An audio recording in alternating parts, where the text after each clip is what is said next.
I'm Leah Lane, an award-winning travel writer and author of Places I Remember, Tales, Truths, Delights from 100 Countries. On this podcast, we share conversations with travelers about fascinating destinations and memorable experiences around the world. Speedy commuter trains are an efficient means to get from A to B, but for travelers, by day or overnight, a train trip can bring you where everyday roads can't, all around the world. Boarding a train means letting someone else do the driving and navigating, watching the world go by in the comfort of a seat or a bed, a chance to view the landscapes, to stop and go off train for excursions you wouldn't otherwise experience. Traveling by train can be an adventure in itself. Our guest is Yi Ding, Business and Growth Manager for Eurail, the company behind the Eurail and Interrail passes, enabling flexible rail travel across Europe. We'll be talking with her in the first part of the episode. We'll both discuss some general train trips, and after that, I'll describe some of the greatest private train trips in the world. And then Yi and I will both end the episode with our own special train travel memories. Welcome, Yi, to Places I Remember. Thank you, Leah. Well, train travel in Europe is on the upswing, thanks in part to a renaissance in sleeper trains and new investments in high-speed rail across the continent, especially in Central and Eastern Europe. Tell me about the growth of Euro. What's going on right now? But actually, what we see in 2022 is that the outbound travel to Europe has resumed dramatically, and we see that more and more American travelers booking the Euro Pass and traveling within Europe with the Euro Pass. So definitely the first sign of a recovery after 2 years of pandemic. I read that on average, U.S. travelers visited 3 countries during their trip with an average of 1.5 train rides a day. Is that about correct? Yes, you are absolutely correct. So how does Eurail work? Tell us what you do if you want to get a pass. So with a Eurail Pass, travelers of all ages can use an expensive network of train and ferry connections to travel in and between up to 33 countries. The history of a Eurail Pass can be traced back to 1959, when the first Eurail Pass was born. It was firstly introduced to American travelers to travel in Europe by rail after the Second World War. So since then, the pass has been expanding the network from covering multiple European countries back to 60 years ago to now 33 countries. Well, I remember as a student taking a Eurail pass and going all over the place. What an exciting thing. I just loved it. It was a wonderful way to see, not only to see the country, but to meet the people, because you'd meet the passengers, many of them people from all over the world, like you said. It was a very exciting thing. But there was no mobile pass then. Tell us about the mobile pass. Yeah, in 2020, we launched the mobile pass, and now over 90% of American travelers use mobile pass to travel within Europe. And mobile pass is so flexible, it gives the traveler the opportunity to just use one single app to manage their trips, to keep tracks of their trips, and show the ticket straight from their device to the ticket inspector. So it's much easier than using the paper pass. Absolutely. I remember fumbling around, losing the pass, different languages at the time. You had to have passports between countries. It was really quite an experience, but it was fun. Now it's a much smoother and better ride, I know. Exactly. And customers can just load their mobile pass into the Replanner app as soon as they get their order confirmation. So there's, as you mentioned, there's no risk of damaging or losing a mobile pass. Yeah, it's absolutely fantastic. I know that many other train systems use it as well. Amtrak in the United States has one too. So it's a really big thing to make it easier for you to get on and off the train. Now, a great part of this, one of the best reasons to travel, besides being able to see the world from your seat, tell us some of the ways that train travel makes a better green option. Absolutely. Compared to cars and airplanes, train emits about 70 to 90% less carbon. So in terms of energy consumption, use of space, and noise levels, trains are far more sustainable. The CO2 emissions of an average Eurail trip are about 3 times less per person than traveling the same routes by car, and 4 times less than traveling by plane. And actually, Eurostar conducted a survey, an independent research a while ago, showing that traveling by train from London to Paris emits 90% less greenhouse gas emission than traveling by short-haul flight for the same route. That's wonderful. Can you bring your bike on easily? Is there special storage for bikes? Yes, in some countries, such as in the Netherlands, where I live in, bringing a bicycle is possible, and you just need to pre-book a space for the bike. Okay, it makes it a great asset to know that you're traveling green as well as traveling fun. Now tell me, what are some of the most popular European routes with U.S. travelers? For the U.S. travelers, the most popular European routes are from Rome to Florence, from Paris to Rome, and Amsterdam to Brussels. As you hear the names, they are the big cities. No surprise that the American travelers would first need to land and use the international flight and land in the big cities like Paris or Amsterdam. What about other travelers from around the world? Is it similar?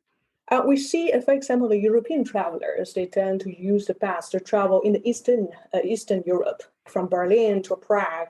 Now, I've taken some exceptionally scenic train trips in Europe. I mean, sometimes I was just going from one place to another, but they happen to be gorgeous. What are some of the most scenic routes in Europe if someone wants to take it for that purpose alone? There are just two routes that I really like to highlight. The first one is the Bergen Railway. It runs from Oslo to Bergen, which is included in the Euro Pass.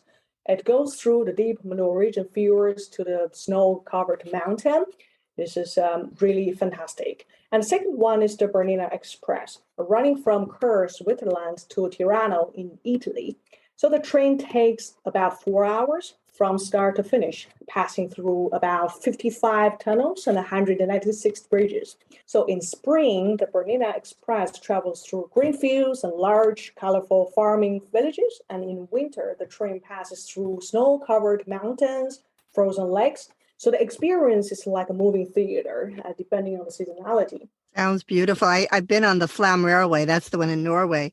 And I remember the waterfalls all around me. And they were playing Peer Gynt Suite by Grieg. It was in the air. And I remember, this is perfect. I'm seeing Norway and listening to this great music.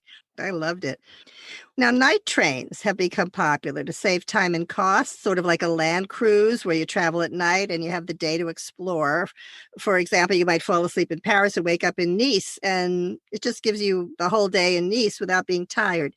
So tell me about Eurail in terms of sleeping and bathroom facilities. Eurail, first of all, the night trains are indeed getting so popular in Europe as it saves travel time, by moving from one destination to the next while sleeping.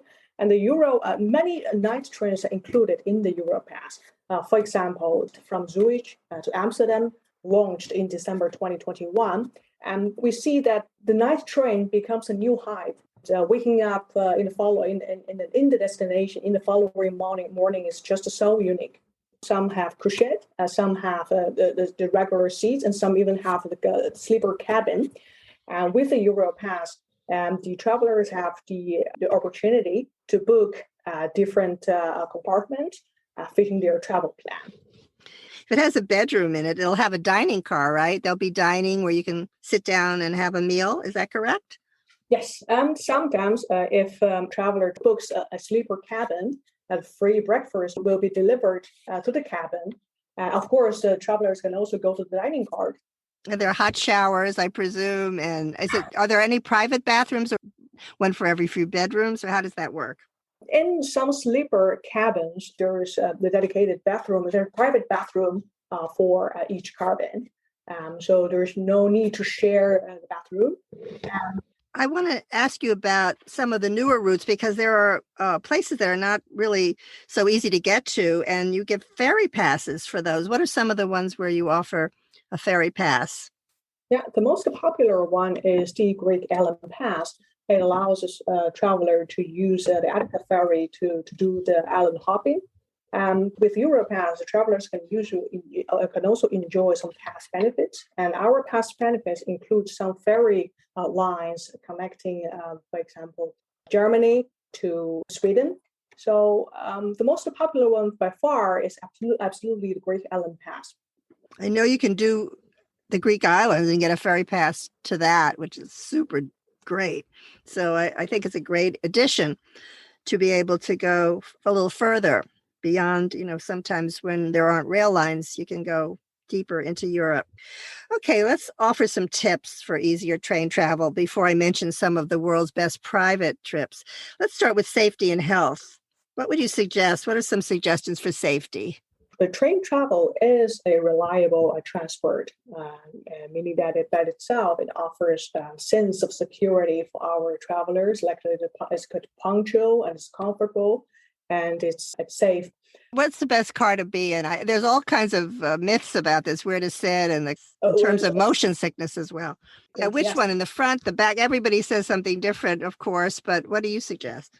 I would say choose the window seat, no matter it's on front or in the back. Some trains, they do offer a semi-panoramic view, especially the scenic trains, no matter it's in the front or in the back.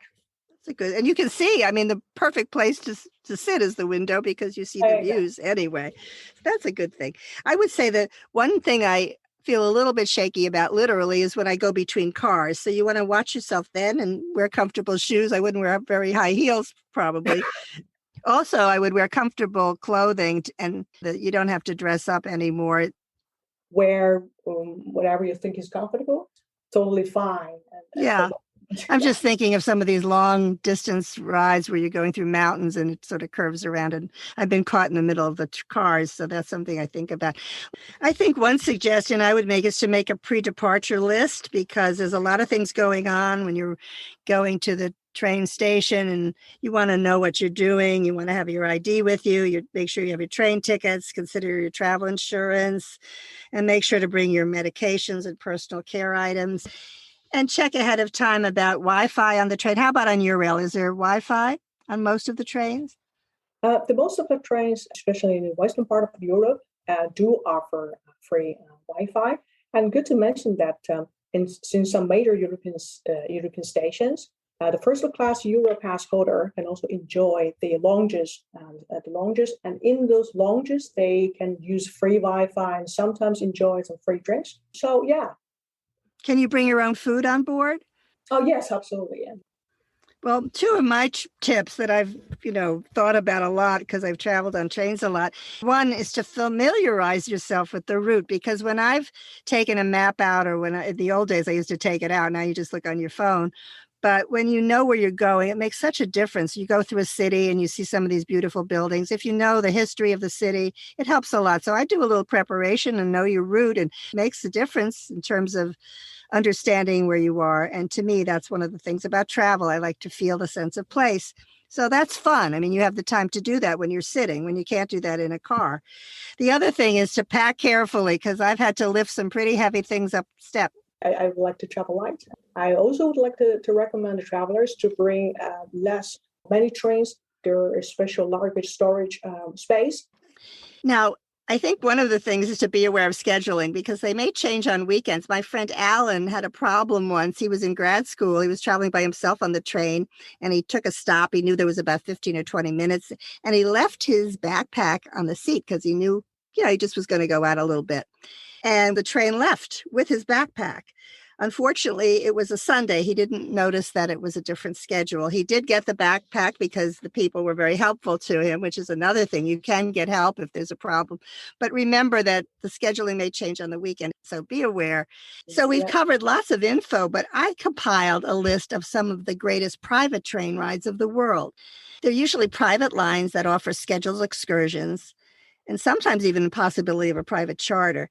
And they're luxurious and they're throwbacks. And I'm just going to read you some of them. Even if we don't go on them, they're lovely to hear about. The most famous probably is the decadent Venice-Simplon Orient Express.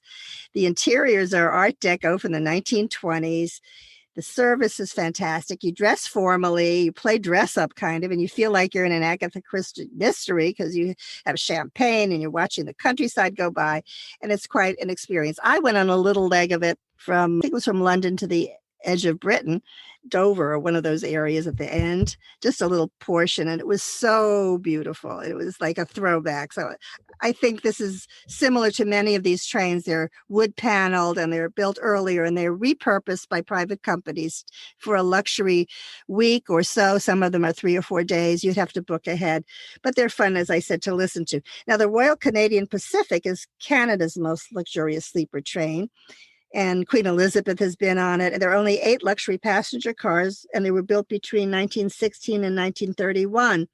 So it's a throwback again. You can have a wood panel cabin and watch the mountains go by and the prairies of Canada. Someday in the future, we can return, I hope, to the Golden Eagle Trans-Siberian Express, which you start from Moscow, it goes to Vladivostok, or vice versa.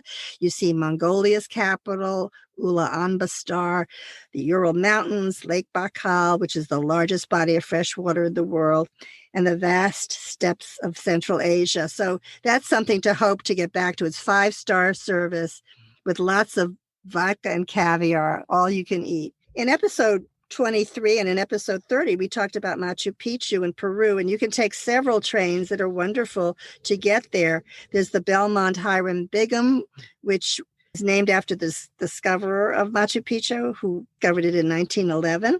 And it's very luxurious. It takes you there in 20th century charm. These are mostly, as I said, throwback trains. So you're going to feel like you're in the past usually, which is kind of fun. But you can stretch out and view the mountains as you go. Then there's Inca Rail, which is more accessibly priced than the others. It's also very nice. It gives you live Peruvian music, and you eat organic ingredients grown right in the Sacred Valley, and you can see the staggering scenery through a spacious observatory lounge with an open-air balcony, sipping a pisco sour, which wouldn't be bad. There's another one called the Andean Explorer, which goes all the way to Lake Titicaca in Bolivia, and it goes through the Peruvian Andes at 14,000 feet. And it's really something else. You get all sorts of alpaca wool blankets and hand-woven fabrics, and you'll eat something called alpaca tortellini, which I don't think you're going to get very many places, with champagne. So it's really special if you're going in that part of the world. In episode 55, we talked about the Royal Scotsman, and I had taken that years ago. I don't know if it's quite the same today, but I do know there were only 24 guests on board. You go through some of the most beautiful areas of the Scottish Highlands.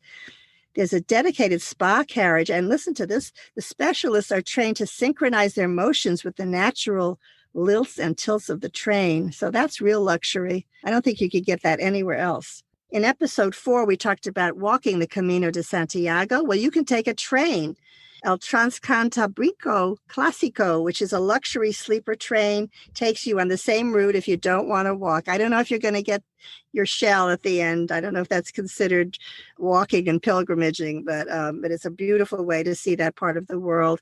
And it makes stops at the Guggenheim Museum in Bilbao and in some of the prehistoric caves. And again, many of these trains, they're tours, they will stop for the best areas of the whatever itinerary you're on. So you get a real tour as well as a train ride.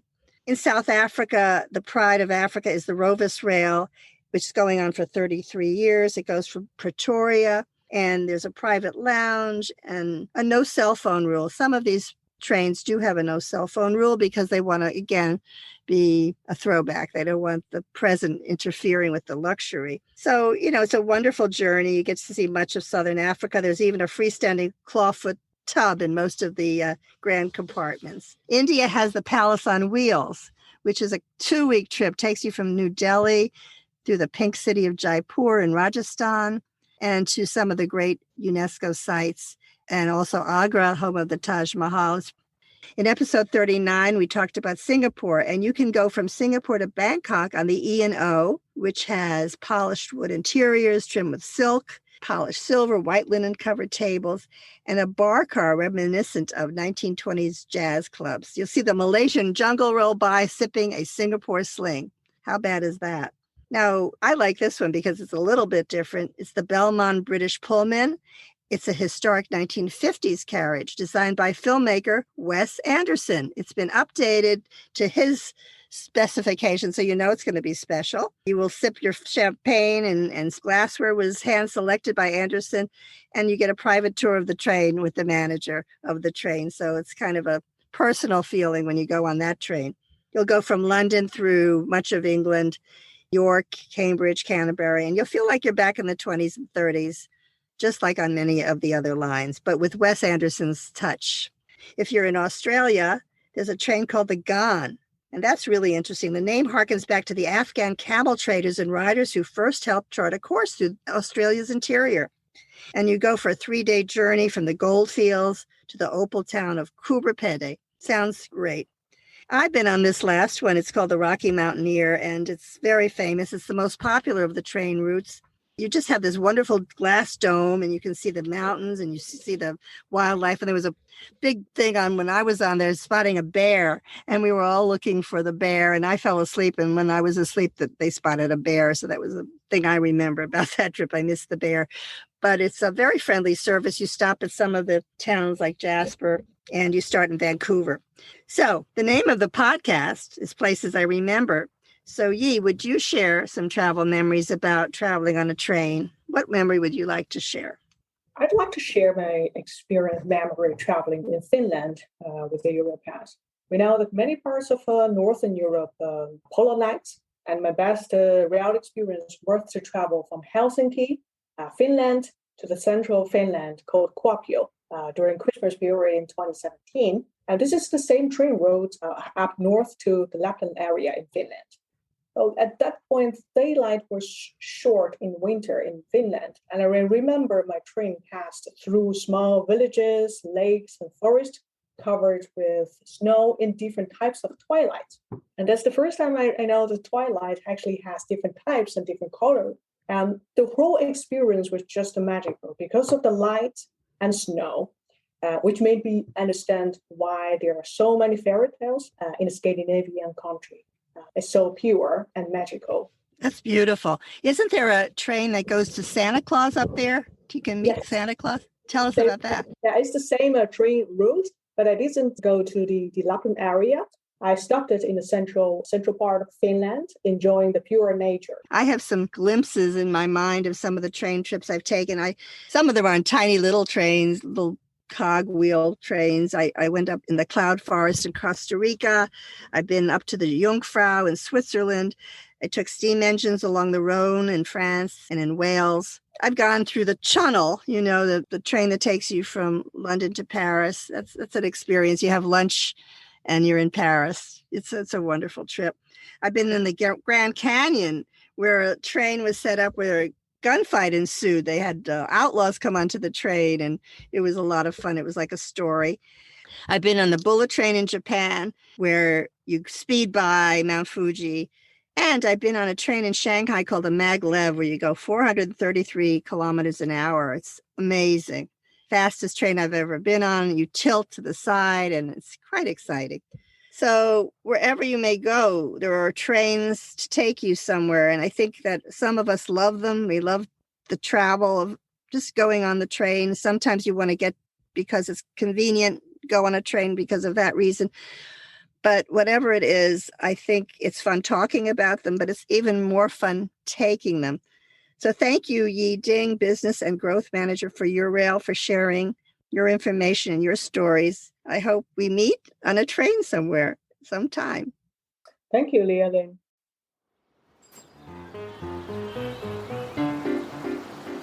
Thanks for listening to our award-winning podcast. We've recorded over 100 episodes of Places I Remember, so follow us on any podcast app.